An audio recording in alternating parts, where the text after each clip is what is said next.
In the quiet suburbs of New Jersey, a 16-year-old girl left home one summer day in 1972 and never came back. Weeks later, her body was found in a remote area, surrounded by strange objects that left investigators puzzled and neighbors terrified. Rumors spread like wildfire, whispers of strange rituals, hidden secrets, and a darkness that still hangs over the community. For decades, no one has been able to say for sure what happened to her or why her life ended in such a chilling way. This is The Mystery of Jeannette Delmar, a story that remains unsolved to this day. Jeannette Delmar was a bright and friendly teenager living in Springfield, New Jersey. She came from a loving family, went to church, and had a normal life for a 16-year-old in the early 1970s. On the morning of August 7, 1972, she left her home, telling her mother she was going to visit a friend. It was a warm summer day, and nothing seemed unusual. But hours passed, and Jeannette didn't come back. At first, her family thought she might be delayed, maybe spending extra time with friends. But by evening, worry turned into fear. Phone calls to friends brought no answers, and no one had seen her. It was as if she had simply disappeared. Her parents contacted the police, but in those early hours, there was little they could do. The quiet neighborhood that once felt safe suddenly seemed full of shadows. The search for Jeannette began almost immediately. Police officers, local volunteers, and neighbors walked through the streets, calling her name. Flyers with her picture were posted on telephone poles and shop windows. Her friends were questioned, but no one had any idea where she might have gone. Some people remembered seeing her walking alone that day, wearing jeans and a simple blouse, but no one could say where she was heading. Days turned into weeks, and the trail grew cold. Rumors started spreading through Springfield. Some believed she had run away, while others whispered that something far darker had happened. Her family refused to believe she had left on her own. They knew Jeannette. She was responsible, kind, and deeply connected to her loved ones. Each passing day without news was torture, and hope slowly began to fade.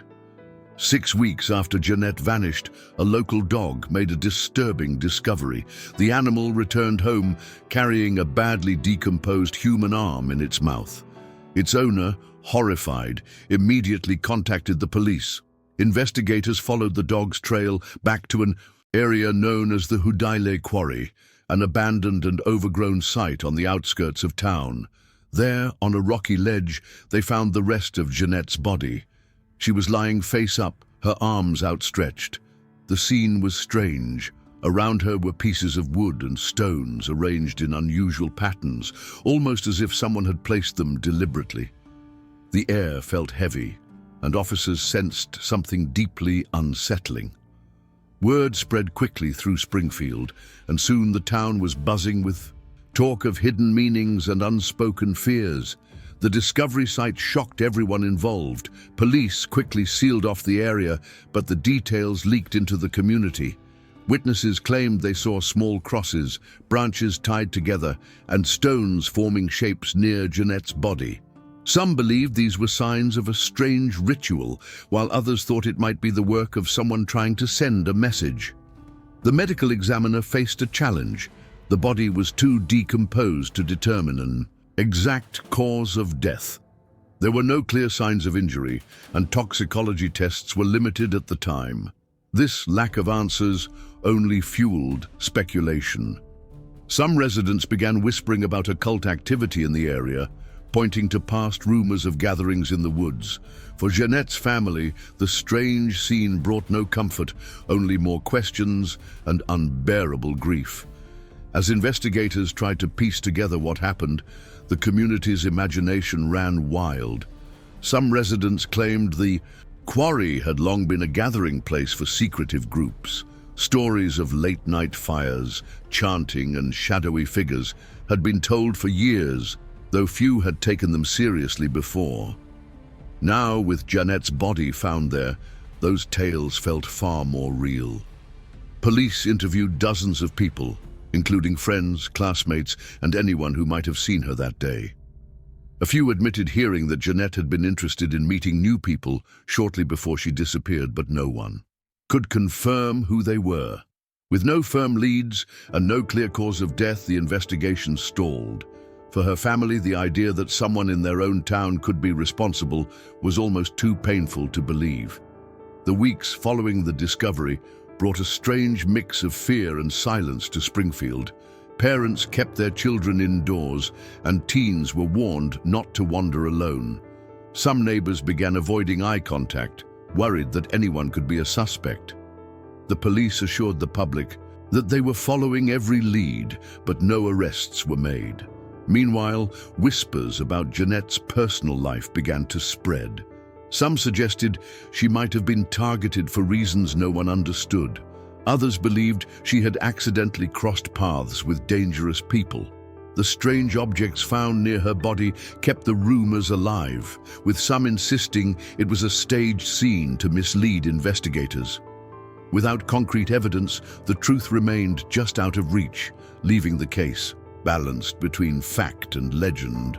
Local newspapers began covering the story more aggressively, turning Jeannette's case into front-page news. Headlines hinted at mysterious circumstances without giving full details, adding to the public's curiosity. Reporters interviewed neighbors, former classmates, and even strangers who claimed to have seen something unusual that summer. Some said they noticed unfamiliar cars parked near the quarry in the weeks before she was found. Others recalled seeing groups of people heading into the woods late at night. Each story seemed to add another layer of mystery, but few could be confirmed. For the Delmar family, the constant attention was painful. They wanted answers, not speculation. Still, they hoped that someone, somewhere, might recognize a detail in the coverage and finally speak up about what really happened to their daughter. As autumn settled over Springfield, the case grew colder. The leaves began to fall, covering the quarry in a blanket of gold and red, hiding whatever clues might have remained. Police files on Jeannette's death were thin. No suspect, no motive, no clear evidence of how she died. Detectives privately admitted they were stuck, but publicly promised the family they hadn't given up. Meanwhile, the rumors took on a life of their own. Some people swore the arrangement of sticks and stones at the scene matched symbols from old legends, while others dismissed it as random debris. Without proof, every theory was both possible and impossible at the same time. Jeannette's loved ones faced a painful reality. The truth might never come to light, and her story could remain an open wound in their lives forever. Months passed, and the shock of Jeannette's death settled into a deep, uneasy silence. Her friends tried to move on, but the memory of that summer never faded. Some avoided the quarry entirely, convinced it was cursed. Others went there out of morbid curiosity, hoping to feel some connection to the mystery. The Delmar family kept her photo in the living room, a constant reminder of the daughter and sister they had lost. Each holiday without her felt heavier. Police occasionally revisited the case, re-interviewing old witnesses, but nothing new emerged. The absence of answers created a strange kind of limbo, neither closure nor resolution, just a lingering void. And with every year that passed, it seemed less likely that anyone would ever be held accountable for what happened to Jeannette. By the following year, Jeannette's case had slipped from the front pages, replaced by new stories and fresh tragedies. But in Springfield, her name was still spoken in hushed tones. Some residents believed the truth was being hidden, either out of fear or because the person responsible was too close to home. A few even claimed that certain people in town knew more than they were saying. The Delmar family pushed for answers, writing letters to local officials and urging police to keep investigating. Still, no new evidence surfaced. The objects found around her body continued to be the center of speculation, with theories ranging from a symbolic warning to the work of someone trying to create fear. Whatever the truth was, it remained locked away, buried with the secrets of that summer. Years later, Jeannette's story began to resurface in local conversations. New residents, unaware of the details, would hear whispers about the girl in the quarry and ask questions. Older neighbors would share fragments of the tale, often mixing facts with rumor. Some swore they remembered seeing strange lights near the quarry that summer. Others recalled a young man who left town abruptly after her death, though no one could connect him directly to the case. The Delmar family still kept her memory alive, quietly hoping someone might finally break their silence. Time had taken witnesses, faded memories, and erased traces, but it had not erased the wound. The mystery felt like a shadow that refused to fade, clinging to Springfield in ways no one could fully explain. By the mid-1980s, the case had taken on an almost ghostly reputation. Teenagers would dare each other to visit the quarry at night, telling exaggerated stories about what had happened there. Some claimed to hear whispers in the trees or see shapes moving in the darkness. While most of these were just tales meant to scare friends, they kept Jeannette's memory alive in a strange way. For the Delmar family, though, it was painful to see her tragedy turned into a local legend. They wanted truth, not campfire stories. A few retired officers admitted off the record that the case had always bothered them. Too many odd details, too many unanswered questions. But without new evidence, they had nothing to reopen. The silence surrounding that day in 1972 remained unbroken. In the 1990s, renewed interest in cold cases brought Jeannette's story back into public view. True crime shows and local reporters began revisiting unsolved mysteries, and her case was among them. Journalists interviewed surviving detectives who admitted they still thought about the strange arrangement of objects near her body. Some experts suggested it could have been staged to look like something it wasn't, a deliberate attempt to confuse investigators. Others believed it was a clue everyone had overlooked. The renewed attention gave the Delmar family hope, but it also stirred up old pain. Letters poured in from people claiming to know something, but most led nowhere. Still, the case began to feel alive again, as if the truth might be hiding just one step beyond reach. As reporters dug deeper, they uncovered a troubling detail. Some evidence from Jeannette's case had reportedly gone missing over the years. Items that could have been retested with modern forensic methods were nowhere to be found. This fueled speculation that the investigation had been mishandled, whether by accident or design. Former officers denied any wrongdoing, but admitted that record-keeping in the 1970s wasn't as strict as it was now. For the Delmar family, this was a devastating blow. The idea that crucial clues might have been lost forever was almost too much to bear. Still, they refused to give up hope. If even one witness from that summer came forward, it could change everything. But decades had passed, and the silence in Springfield still felt like a locked door. In the early 2000s, the rise of the internet brought Jeannette's story to a new generation. Online forums dedicated to unsolved cases began discussing the details, with amateur sleuths sharing theories and analyzing every piece of information available. Some claimed the case had all the hallmarks of a targeted crime, possibly committed by someone she knew. Others were convinced it was connected to the strange objects at the scene, interpreting them as signs of a planned and symbolic act.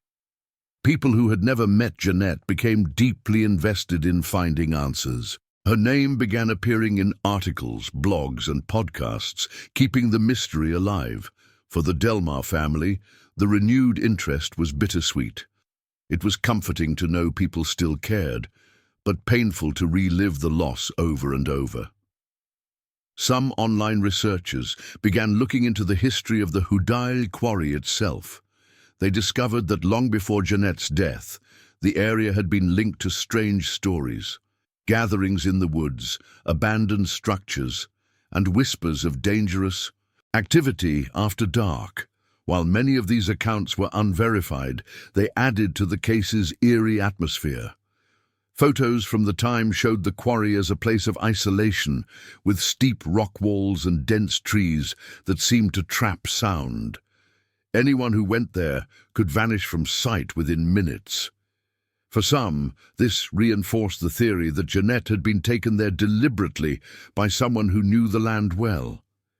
For others, it remained just a chilling coincidence, one more piece of a puzzle that had never fit together.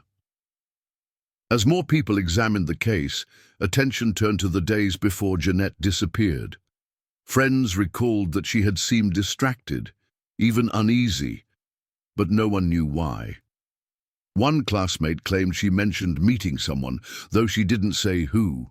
Another remembered her saying she might have to help a friend with something important. These vague remarks fueled endless speculation. Was she planning to see someone she trusted?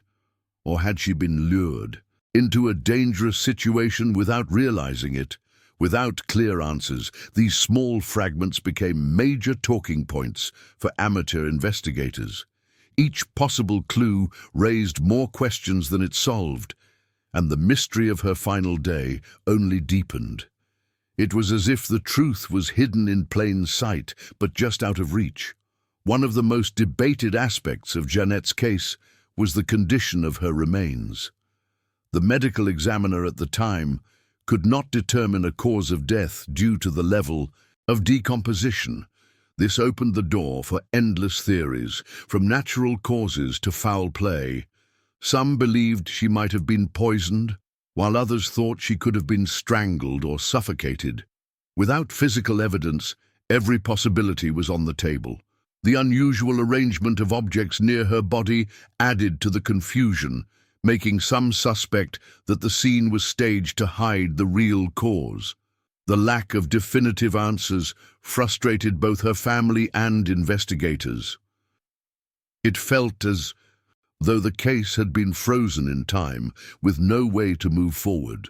Over the years, a few individuals came forward claiming to have overheard confessions or hints about Jeannette's death. One man said he remembered a conversation at a party where someone bragged about getting away with something big in the quarry. Another woman claimed she once dated a man who became angry when she mentioned Jeannette's name. While intriguing, these stories were impossible to prove and often came from people with questionable credibility. Police followed up when possible, but without physical evidence, nothing stuck. For the Delmar family, each new lead was a painful mix of hope and disappointment. It seemed that every time the case stirred back to life, it quickly fell silent again, as if the truth itself was being swallowed by the years. In the 2010s, true crime documentaries and podcasts reignited public interest in Jeannette's case. One episode featured interviews with retired detectives who still felt unsettled by what they had seen at the quarry. They spoke about the odd placement of sticks and stones, insisting it wasn't random. A criminologist suggested it could have been an intimidation tactic, meant not just for police, but for the entire community. Listeners from across the country began sending in tips, some pointing to possible suspects who had never been questioned. Social media gave the story new life, spreading it far beyond New Jersey. For a moment, it felt like the mystery might finally break open. But once again, no solid evidence emerged, and the case slipped back into the shadows. Even today, the Hudayl Quarry holds an eerie reputation. Locals say the air feels heavier there, and some avoid it altogether. Urban explorers who have visited describe a strange silence, as if the place itself remembers what happened. The Delmar family, now spread across different states, still gathers each year to honor Jeannette's memory. They speak about her laughter, her kindness, and the dreams she never had the chance to fulfill. They also repeat the same plea: if anyone knows anything, no matter how small, they should come forward. Decades of unanswered questions have left them with a wound that time has never healed. The mystery is not just about how Jeannette died, it's about why no one has been able to uncover the truth. Some believe the key to solving Jeannette's case lies not in new evidence, but in old secrets. Springfield in the early 1970s was a tight-knit community where people often kept quiet to avoid trouble. Retired residents have hinted that there were names whispered back then, individuals who were suspected but never questioned publicly.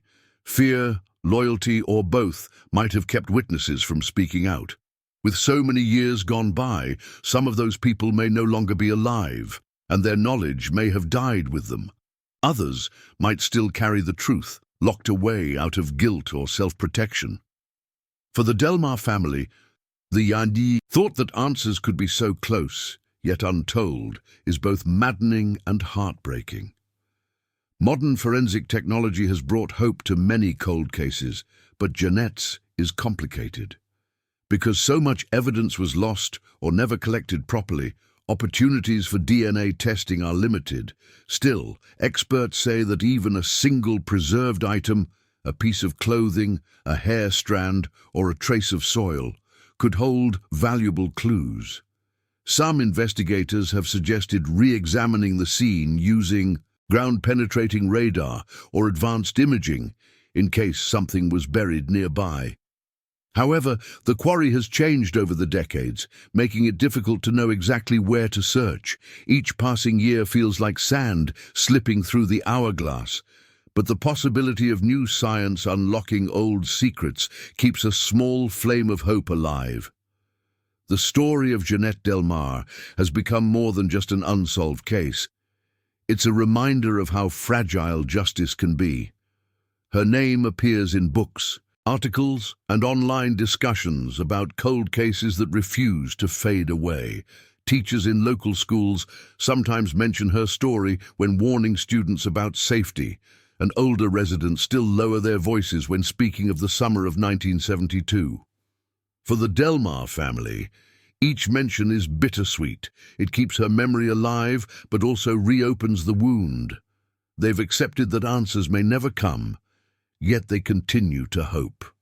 Somewhere, someone knows the truth, and until that truth is spoken aloud, the mystery of what happened in the quarry will remain like a shadow over Springfield. Today, more than 50 years after Jeannette Delmar's death, the case remains officially unsolved. The quarry is quieter now, slowly reclaimed by nature, but its history still lingers in the minds of those who know the story. True crime enthusiasts continue to dig through old reports, hoping to find the missing piece that could finally explain her fate. For the Delmar family, time has not erased the pain or the questions. They still wonder what her life might have been if she had returned home that day. In the end, Jeannette's story is a haunting reminder that some mysteries never close. They simply wait, patient and silent, for the moment when someone, somewhere finally decides to speak the truth.